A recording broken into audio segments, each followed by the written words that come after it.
welcome to Meddkit's Provider Spotlight, where every week we are interviewing the most amazing private practices from all over the US. It is such a treat to be here every week and to share new perspectives, to share new information, but also most importantly, we're getting, all different types of providers and specialists that are coming on here. And today we have a really great awesome guest for you. I am very excited to chat with you, Rebekah Slafka, owner of Restore Center for Pelvic Health and Wellness. Welcome, Rebekah. Thank you. Thank you so much for having me. Yeah, I'm very excited to dive in. I know we have a lot to share today, but kind of to start things off, I would love to hear a little bit about, your story, like what got you here, what inspired you to open up your own practice, and all the good bits about the history. Yeah, so it goes back to when I was a little girl. My mom had just had surgery, and I was probably 3 or 4, and I remember her teaching me the word endometriosis. And that is what my mom had. That's why she was sick. And that's why she had to have surgery. And so all growing up, um, I knew this word. I didn't know exactly. I would now know more of what it meant. But endometriosis, for those who don't know, is a very painful condition that affects 1 in 10 women. It's where tissue that's similar to the lining of the uterus can grow outside of the uterus and attack mostly abdominal organs, ligaments, but it's really a systemic disease.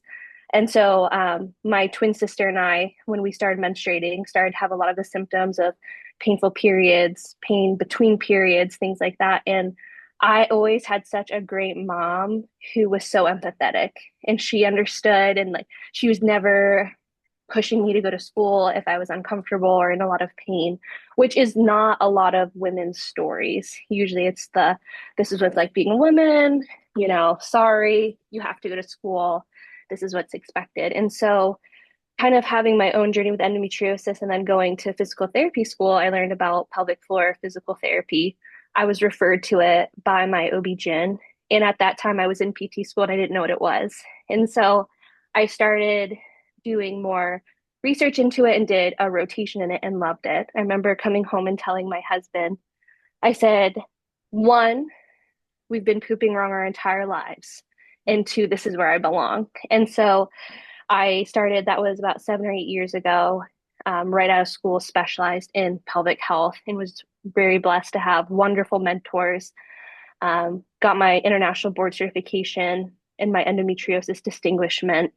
And then kind of started working in hospital settings, some private practice, insurance based settings. And um, then I started having my own kids.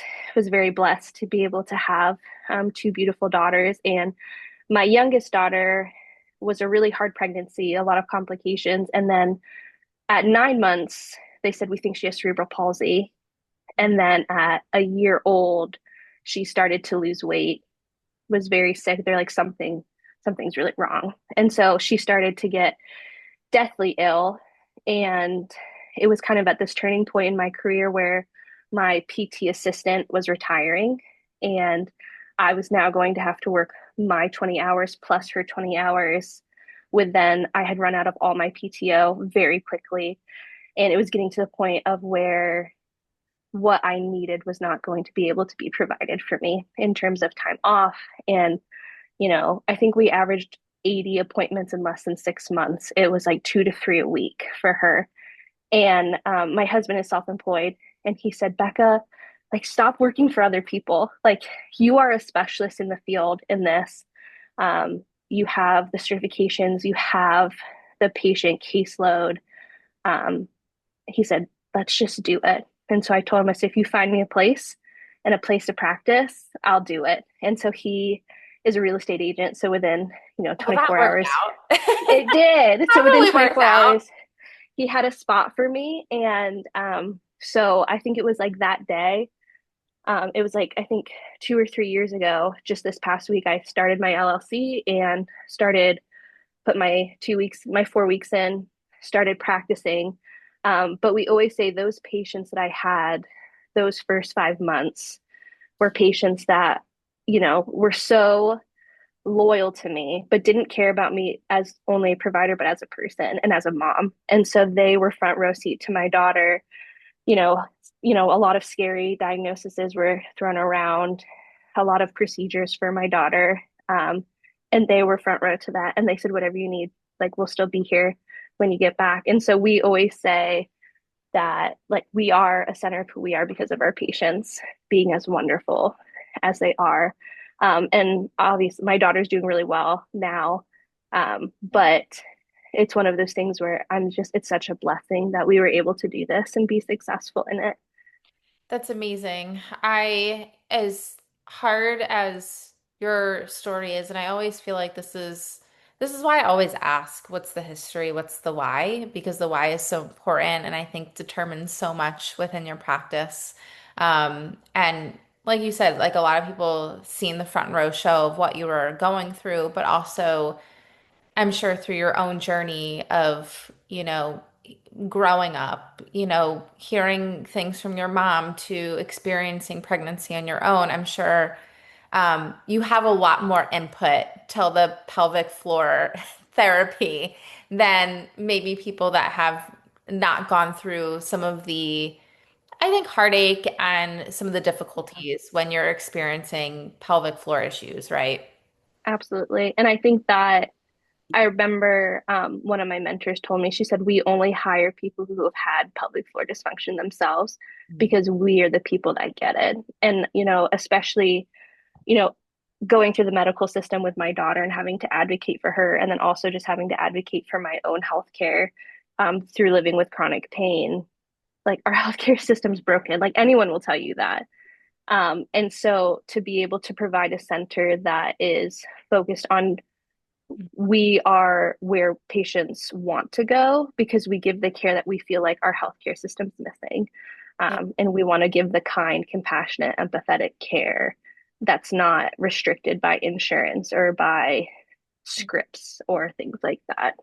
Absolutely. I mean, this is why we do what we do. We love, private practices and we love what you stand for. We love what you're doing for your community and kind of speaking of your community, I'd love to hear about all the kinds of things of, pelvic floor dysfunction. So I mean, there's a lot there of what you help with, but maybe you could break down some of maybe the common areas and maybe the not so common areas of what people might think you do or don't do.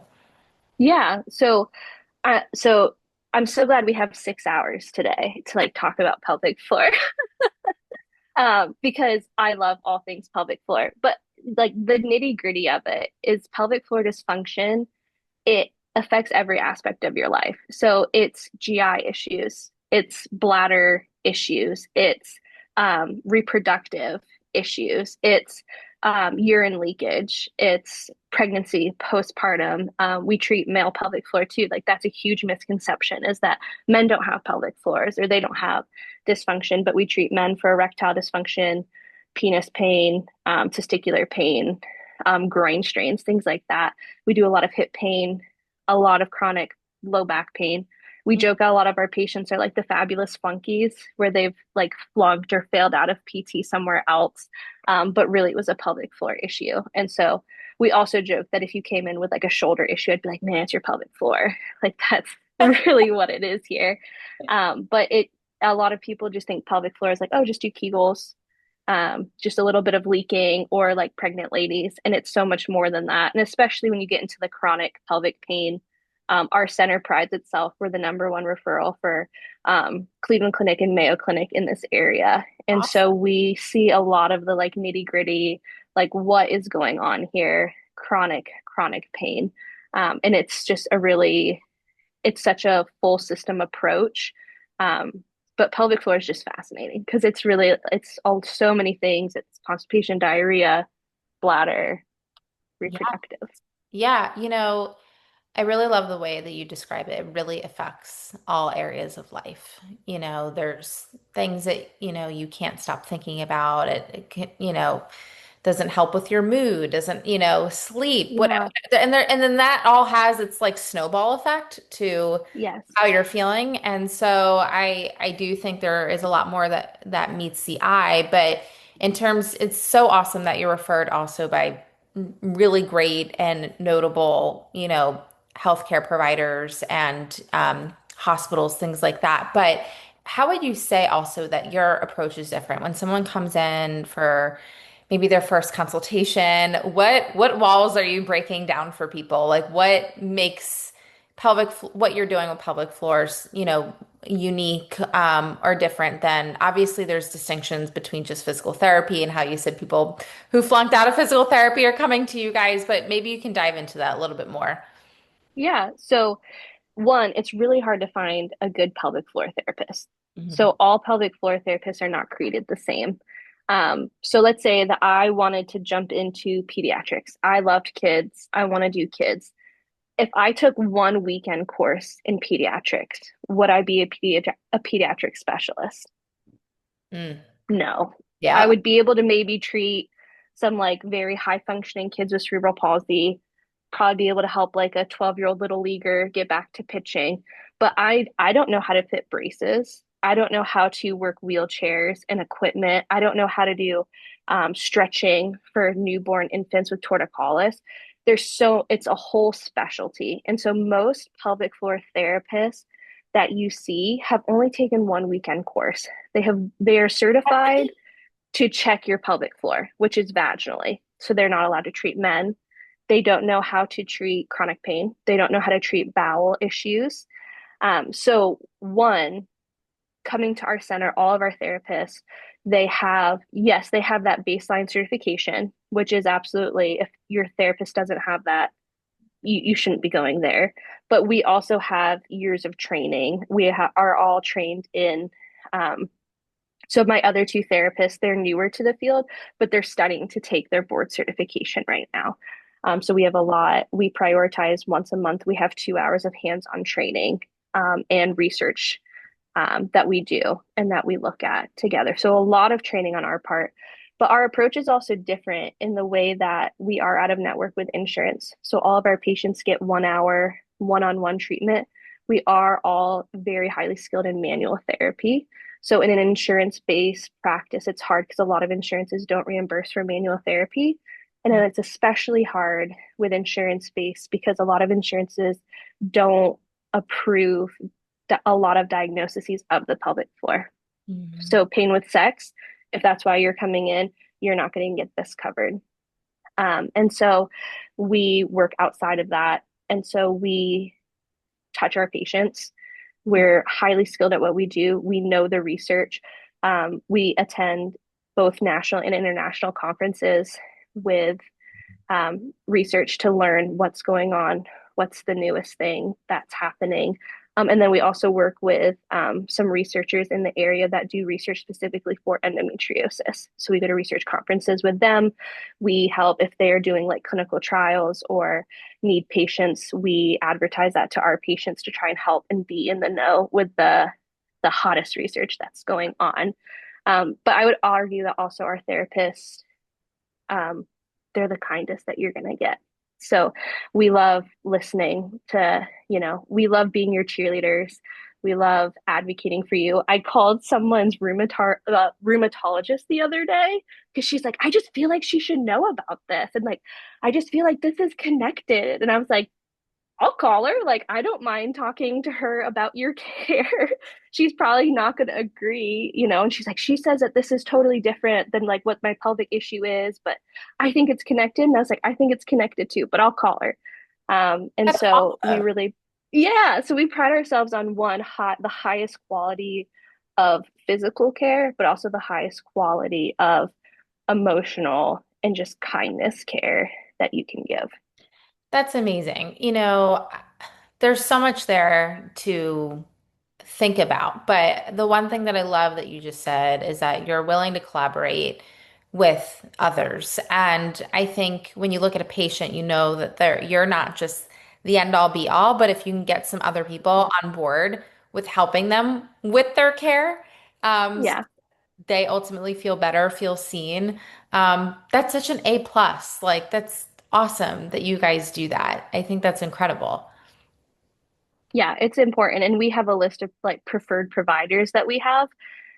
because we also want to send our patients to someone else who is kind. And so we always say, I don't care how smart you are, I'll find someone just as smart who's kind. And so we joke that our patients, especially our chronic pain patients, you have to create your Avengers team. And so who's going to be on your team? I wish that I could say that I heal everybody, I make everyone better by myself. But with the complexity of what we treat, I rarely am working alone. And so collaboration is huge. And Yeah. that's a lot of the time what our healthcare system is missing is that everyone's in their own bubbles and they don't want the bubbles to touch.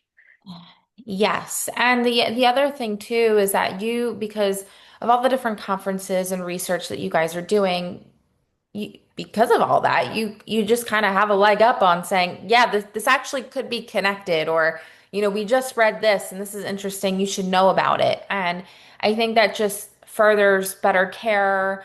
Being humble enough to say, hey, there's a new way. This might actually be better for you. I think that's great. Continuing ed is always awesome.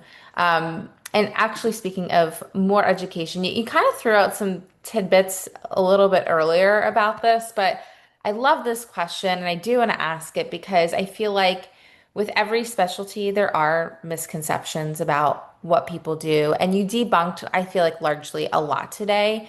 But is there maybe a question that you get asked all the time, or people are now using ChatGPT, or maybe I'm aging myself and saying they've read something on WebMD and they're in a spiral of,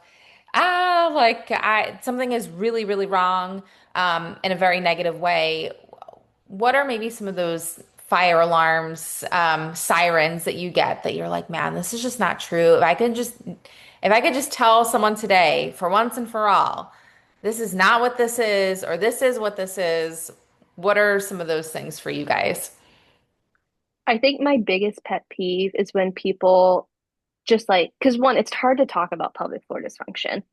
Mm, If I go to work and I have my shoulder or my arm is in a sling, like people are nice to me. People they carry my books or, they open doors for me. But if I talk about like, hey, my pelvis hurts or, my uterus hurts today, like that's an HR violation. Like you can't say that. And so it's very isolating. And so my biggest pet peeve is when someone gets the courage to talk to friend, coworker, doctor about what's going on. They're like, "Have you tried Kegels?" mm. And and it's like that. I would not be able to run a practice with three clinicians if all we did was Kegels. Like there'd be no need.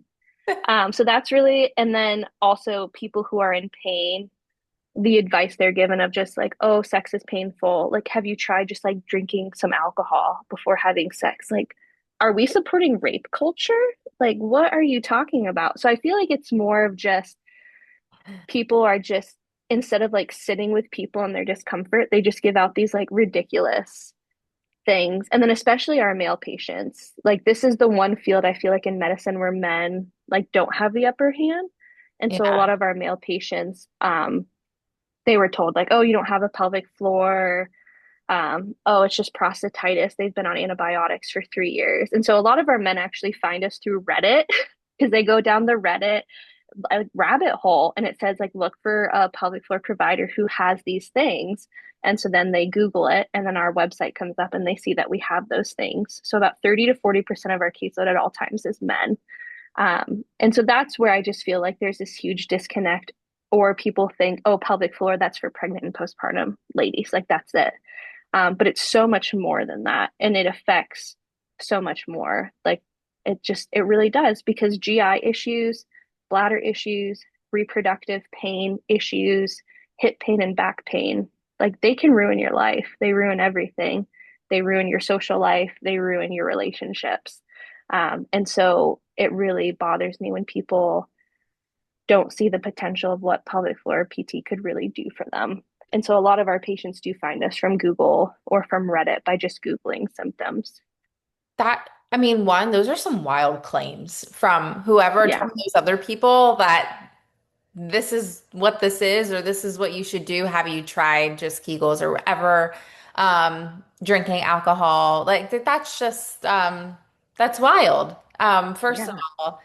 Two, it's really sad about the male population. I feel like, it already takes men a little bit longer to go see a physician than a female would. Yeah. So they're already like, ah, this is crap. Like, what are we doing here? Like, this wasn't helpful. To then being told some crazy out of line things. And then it's also just sad that they have to scroll and do a deep dive on Reddit to find Yeah. like good health information for males. Yeah. It's just, And our it's yeah, wild. our it is wild. And our average male patient drives about an hour and a half to 2 hours to come see us. So we service 4 states. We service Ohio, West Virginia, Kentucky, and Indiana. And most of our male patients are driving hours to come here because there's not a lot of pelvic floor PTs that treat men for a variety of reasons.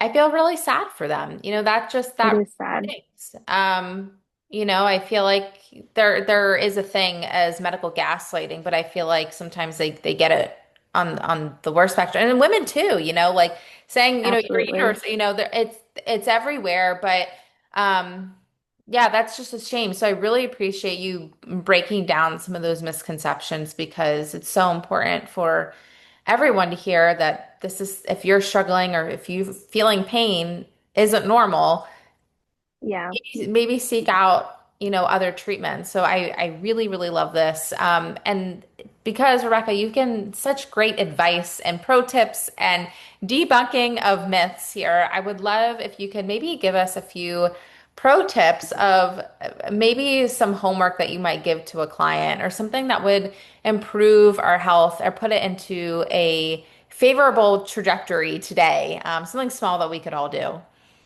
Yeah, absolutely. So pelvic floor, we not only work at the pelvic floor, but there's also other aspects, like you said earlier, like sleep, nutrition, stress management. And Mhm. so much of pelvic floor, the number one risk factor is like trauma or stress, like high stress levels. And so the number one thing that I would say that I would reach out and say all of our patients get the first visit is a sheet about knowing how to breathe well. So deep breathing, diaphragmatic breathing, making sure you're getting 7 hours of sleep at night of uninterrupted, good quality sleep. And then also making sure nutrition wise that you are eating a well balanced meal of as clean as you can get.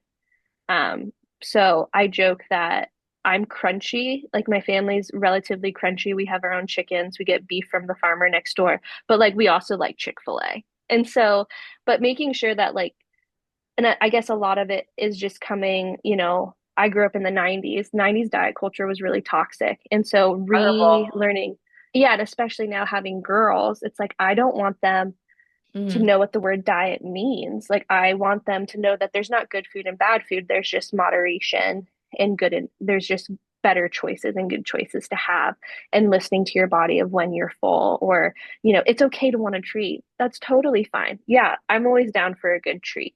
Um, so teaching patients that because a lot of pelvic floor issues come from bad breathing mechanics, Yeah. not getting good sleep, and also eating super over processed food and not getting enough um, green roughage vegetables.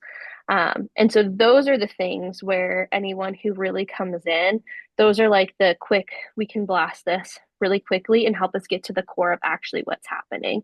Sure. Um, Again, for some patients, like patients who are constipation is a very complex issue. If you tell them to eat more fiber, I literally had one patient like, I will punch you in the throat if another provider tells me to eat more fiber. Like I eat enough fiber. And so, of course, for those patients, we would not say that. We would say, okay, diet's probably not an issue. But for the run of the mill patient that comes in and we're trying to tease out where the source of the issue is coming from, Sure. those three, and then obviously yoga and a Pilates strengthening of some sort, and just learning to get your body moving in a way that's not pressured by like societal expectations. Like you don't have to go to CrossFit to be healthy. You Mhm. don't have to have a gym membership to be in shape and to be healthy. You don't have to be a marathon runner to be healthy and to be strong. And so just making sure that we have functional wellness is a Yep. great way to start seeing, okay, what's actually the root of what's happening here. And a lot of the superficial things or the extraneous things get better by just focusing on those things. Mhm. I love that. I love kind of just dialing it back and going back to basics too, in a way. I think, there's so much going on in the world and shiny object syndrome. There's the next thing. I think it's, great to just say, yeah, whole foods, eating well when you can, exercising, which could mean a lot of different things. I think that's great. So those are really fantastic tips to leave us on. But before we leave officially today, I would love if you could share where folks can reach out, considering that they are driving so far to get to you. I would love if you could tell us, what's the best way to reach out or anything that's upcoming. This fall for you guys or anything that you just like to mention if people do want to reach out or, new availability that you might have. Yeah, so the best way to definitely learn more about us and more specifically about what we treat is through our website, which is restorecenterpt.com. And then there is a contact form where you can fill out a form submission and it goes right to our administrator and our front desk, and they're phenomenal to talk to.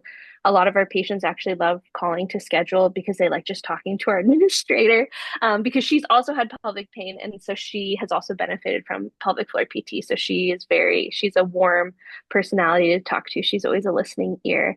So that's really great, a great way to reach out to us as well. As for this fall, I'm gearing up for maternity leave. And so I will be out for a bit, but we still have two other clinicians that are here accepting patients, and they're who I see for my pelvic floor PT, and so I trust them explicitly, and so I know that they will take care of whoever comes in the door while I am recovering.